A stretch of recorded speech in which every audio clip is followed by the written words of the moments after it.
Hey guys, what's up? What's going on? Welcome back to my channel. So for today, we are talking about my not so favorite foundations. This is not to hate on or bash these foundations. These are just foundations that didn't work out for me. Please keep in mind, if it does not work out for me and it works out great for you, thumbs up, great, live on, live your life, do you. Just keep in mind that however, everybody's skin is different. Everybody has a different body chemistry. There are so many different things that go into as why a foundation worked for you or did not. So let's go ahead and kick it off. First things first, I have oily skin, I have large pores, and I have acne prone skin. She got it all, okay? We got it all going on. So the first foundation that I have that does not work for me, also, my bad, really quick, let me backtrack. I have a list here so that way I make sure I don't forget anything, but two of the foundations I have, and then the rest of them I have either given away or I took it back because I was just like, yeah, no. So starting with the ones that I have first. First, I have the Marc Jacobs Remarcable Foundation. Okay, so I know a lot of people love this foundation. I tried this foundation for the first time, I think it was 2 years ago when I was in New York. I was working with a client there and I ran into Sephora and I was like, oh, what's this foundation? Tried it, swatched it, put a little bit on. I was like, ooh, that's gorgeous. Left the store, didn't think anything of it. Then when I got back home, I was kind of like, you know what? I really think I want that foundation. It looked great when I tried it on, all well and good. Am I the only person that noticed that sometimes Sephora's lighting, it's not 100%, okay? I have tried on so many products in the store, and then when I get home and do it, it's like, is this even the same product? So yeah, that is basically what happened with this one. It took me a long time to figure out how to use this. This is a legit, like, I'm talking super, super pigmented foundation. It covers everything, and it covers everything so much to the point that I feel like I don't look like myself. Like, I know everybody's foundation routine and just makeup preference is different. Like, I don't mind wearing foundation. I don't wear it on a regular basis, but when I do wear it, I still want it to look, I like more of a skin-like look, if you will. Y'all, this will have you looking like a mannequin. So I worked with it, I played with it, I tried using it in different ways. Finally, I was like, okay, I'll just use the tiniest little bit amount, use a beauty blender, all good. And I think I remember I started using it and then I didn't touch it for like a whole year, which is horrible. I know. I didn't realize that Sephora had the policy at the time to where if just as long as you have the receipt, you can still return it. And I just feel like, you know, I've had it for so long, I can't return it. So that's why I never did. But I tried so hard to like this foundation and I just don't like it. It's just a little bit too full coverage for me. So I know plenty of people that love it. I'm not one of them. Not a bad foundation. I think Marc Jacobs is actually a pretty legit makeup brand. I'm not talking about him as a person. I'm talking about strictly makeup. I feel like he does have a few products that are pretty good, but it's just not my cup of tea.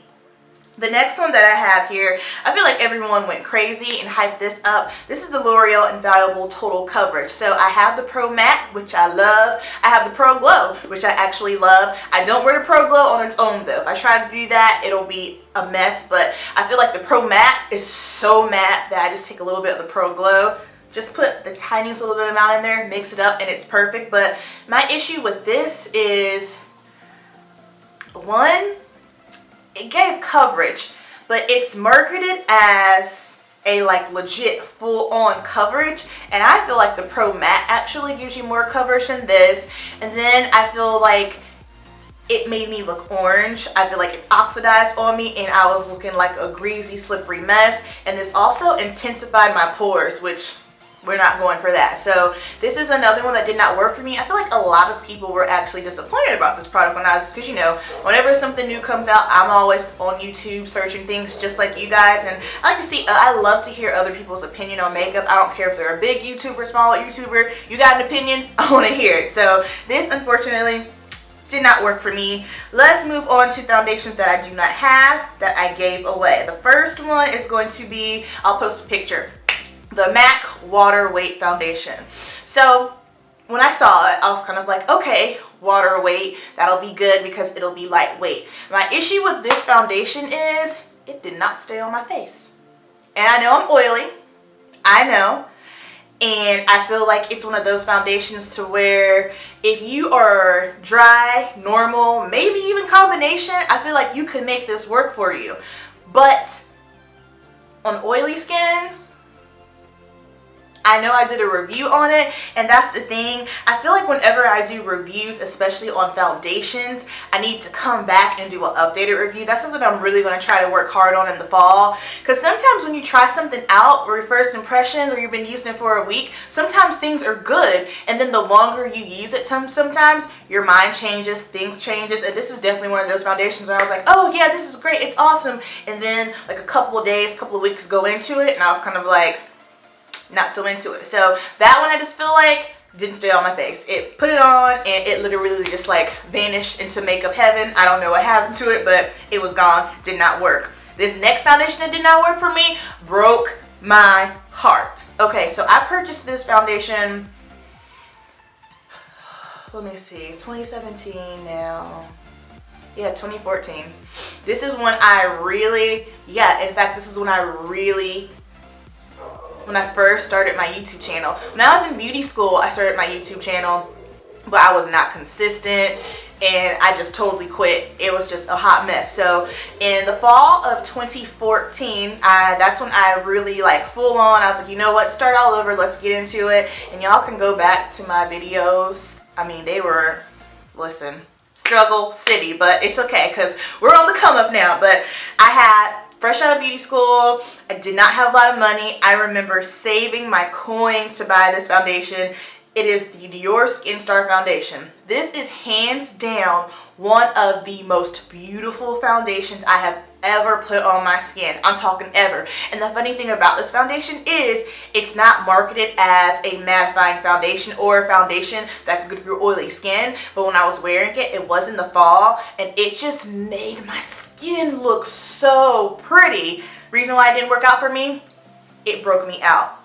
I do not have sensitive skin. I do have acne prone skin. I have breakouts from here and there, but I'm not someone where I'm like, oh, I have to be super, super careful about like what face products I'm using or what makeup I'm using because my skin is pretty tough for the most part. This is the only product that I have ever put on my face that broke me out. When I'm telling you it broke me out, it broke me out. And it broke my heart to the point where I was just kind of like, no, it can't possibly be this foundation. This is how much I loved it. I was like, no, it's not the foundation. Maybe I'm just hormonal or maybe, you know, something's going, so it's something else. It can't be this. So I used that foundation. It's stupid.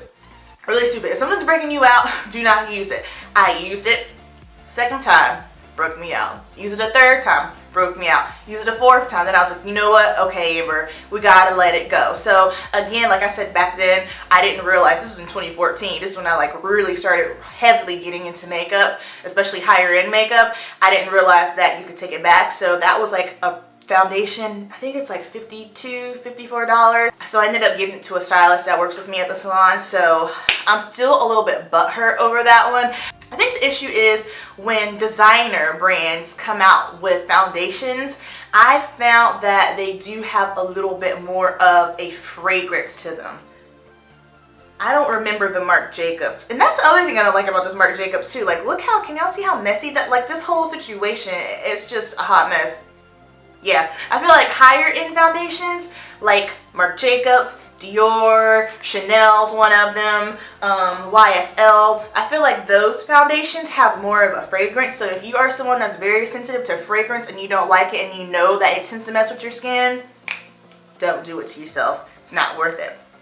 Okay, and then the next foundation that I have here, these are two that I have purchased and I took them right on back because I didn't like it. The first one, I know a lot of people love this one, the Urban Decay All Nighter Foundation. I did a first impressions on this foundation. I do not like this foundation. It is very reminiscent of the Marc Jacobs Remarcable foundation.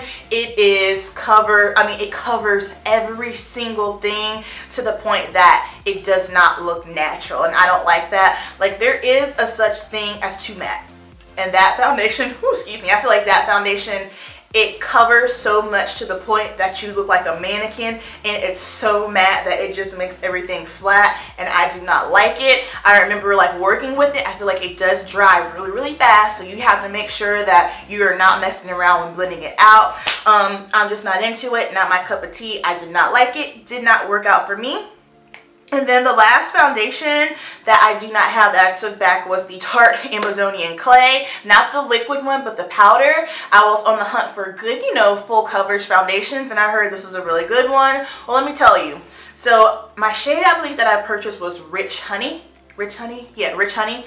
And the one, of course, before that was too light. And I think at the time, again, this was like 3 years ago, so I don't mark my words 100%. I think Rich Honey might have been the deepest one, not 100% sure. However, that's the shade that I picked up. I was like, okay, great, looks good. This stuff oxidized so bad on me. My skin was orange. I'm talking orange with not even 5 minutes. And something else that I realized too, with it being a loose powder, I thought it was going to help with my oil. I felt like I was super oily. It intensified my pores so big. I was just like, what is going on? So that foundation did not at all work out for me. I've been debating trying the liquid one, but I'm kind of like, probably going to oxidize. If you have tried the Tarte Amazonian Clay liquid foundation and you have thoughts on it, drop it down below. I want to know. Alright guys, so that is going to conclude my foundations that aren't my favorite, foundations that did not work out for me. Please let me know if you have tried any of these foundations and if they did or did not work out for you. Also, let me know other foundations maybe that I didn't make mention that didn't work out with you, especially if it is a foundation that is like super overly hyped. Alright guys, so thank you so much for watching, and I will see you in my next video. Have a good